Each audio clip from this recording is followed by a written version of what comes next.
بسم اللہ الرحمن الرحیم۔ السلام علیکم ورحمۃ اللہ وبرکاتہ۔ ہماری جو آج کی کلاس ہے وہ اشاعرہ اور ماتریدیہ کے حوالے سے باقاعدہ ہمارا سبق شروع ہو رہا ہے، اور یہ ایک اہم ٹاپک ہے۔ اس میں اہل سنت کے جو مسالک ہے اس میں کچھ بات آ چکی ہیں، اس میں ہم تفصیلی طور پر ہر مسلک کا جو تھوڑا امتیاز ہے یا منہج ہے اس کو بیان کریں گے۔ اس کے بعد پھر ان کے آپس میں باہمی جو چند مسائل میں اختلاف ہے وہ آپ کے سامنے پیش کریں گے۔ اس میں اشاعرہ ماتریدیہ کے ساتھ جو تقابلی ہمارا جائزہ ہے اس میں فرقہ معتزلہ بھی شامل ہے، اسی طرح اہل سنت کا ایک مکتب فکر، حملی مکتب فکر بھی شامل ہے ساتھ۔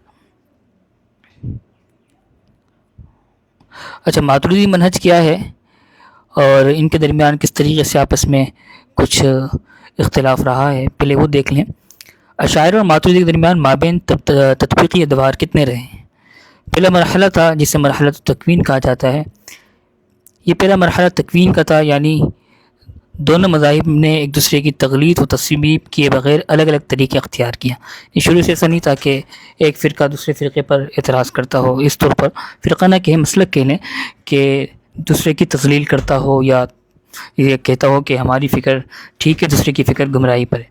یعنی اشعری اور ماتریدی کے جو آپس میں اختلاف تھا وہ تفضیل یعنی افضل اور مفضول کا اختلاف تھا۔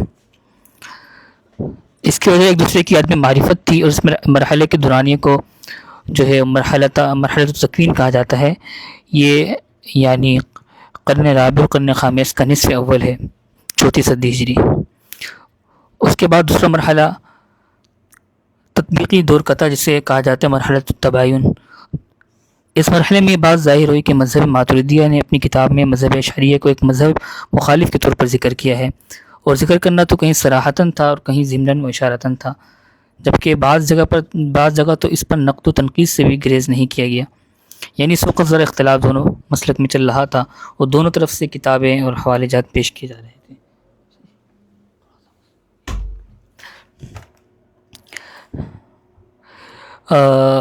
یہاں تک کہ بعض جگہ اس مذہب کو اہل سنت والجماعت کے مقابلے میں ذکر کیا گیا، ہر ایک مسلک نے دوسرے مسلک کو ذرا اہل سنت سے خارج بھی شمار کیا۔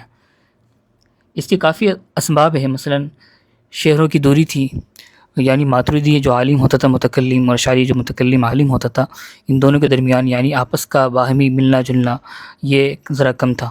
اس طرح کتابوں کی عدم دستیابی تھی، ایک دوسرے کے اصولوں کی مراجعات جو ہے وہ آسان نہیں تھی۔ اس نظریے میں اشعریہ پر سخت طعن کرنے والوں اور اس طرح کی چند چیزیں بھی ملتی ہے، لیکن بہرحال تاریخی طور پر ایسے حضرات زیادہ علم الکلام میں ان کی زیادہ اہمیت نہیں تھی۔ بعض لوگ ایسے نکلے جو ماتریدیہ کی طرف انتساب کرتے تھے یا اشعری کی طرف انتساب کرتے تھے، لیکن وہ یعنی رد کرنے میں ذرا سخت ہیں۔ لیکن یہ معاملہ زیادہ عرصے تک نہیں چلا اور طرفین میں جلدی یعنی آپس میں صلح صفائی ہو گئی، یہ سمجھ لے ایک دوسرے کو سمجھنے کا موقع مل گیا۔ یہ مرحلہ 5ویں صدی کے نصف اخیر اور 6 صدی کی شروع تک تھا۔ اس کے بعد تیسرا مرحلہ تفاہم کہلایا جاتا ہے، یعنی باہمی مفاہمت کا سلسلہ تھا، اور دونوں فریق میں سے ہر ایک دوسرے کو اہل سنت والجماعت کے مذہب پر سمجھنے لگا، یعنی آپس میں ایک دوسرے کو سمجھنے کا اور ایک دوسرے کے اصولوں کو سمجھنے کا موقع مل گیا، جس کے نتیجے میں ایک فریق دوسرے مذہب کو اہل سنت والجماعت کی رائے سمجھ کر نقل کرتا تھا، اور کبھی بھی اس میں شدت یعنی علمی گرفت میں شدت نظر نہیں آتی۔ اسی طرح علامہ نصفی رحمۃ اللہ علیہ کی جو عقائد نصفی ہے اس کی عبارت سے ہم دیکھ سکتے ہیں، اس میں ہمیں نظر آتا ہے کہ آپس میں اختلافات اور جو ہے وہ تعبیرات میں اتنی شدت باقی نہیں رہی۔ یہ 7ویں صدی ہجری کا مرحلہ ہے۔ چوتھا مرحلہ مرحلۃ المزج ہے، یعنی ملاپ کا مرحلہ۔ اس مرحلے میں دونوں مذاہب میں باہمی طور پر سمجھ لیں تعلقات بڑھ گئے، اور ایک مذہب کے پیروکار وہ آسانی سے دوسرے مذہب کے اصولوں کو یعنی اختیار کر لیتا تھا، یعنی دونوں طرف کے مسلک کے ماننے والے ایک دوسرے کے اماموں کی تقلید کیا کرتے تھے، یہاں تک کہ ان میں سے ہر ایک کے جو دوسرے کے ساتھ امتیازی علامات تھی وہ بھی کم ہوتی چلی گئی۔ یہ 8ویں صدی ہجری سے 10ویں صدی ہجری تک یہ مرحلہ چلتا ہے، اور یہ بھی کہا جا سکتا ہے کہ آج تک یہی سلسلہ اور یہی منہج چلا رہا ہے۔ 5واں مرحلہ ایضاح المسائل الاختلافیہ، یعنی اختلافی مسائل کی وضاحت کا مرحلہ ہے۔ یہ کوئی مستقل مرحلہ نہیں کہلایا جا سکتا، بلکہ گزشتہ مرحلے کی طرح ہی اس کا تتمہ کہہ لیں آپ۔ بس باہمی اختلافات کے جتنے مسائل تھے، جیسے کہا جاتا ہے 15 مسائل تھے، اس کی توضیح کر دی گئی کہ ان مسائل میں ہمارا اختلاف ہے، باقی میں ہمارا اتفاق ہے۔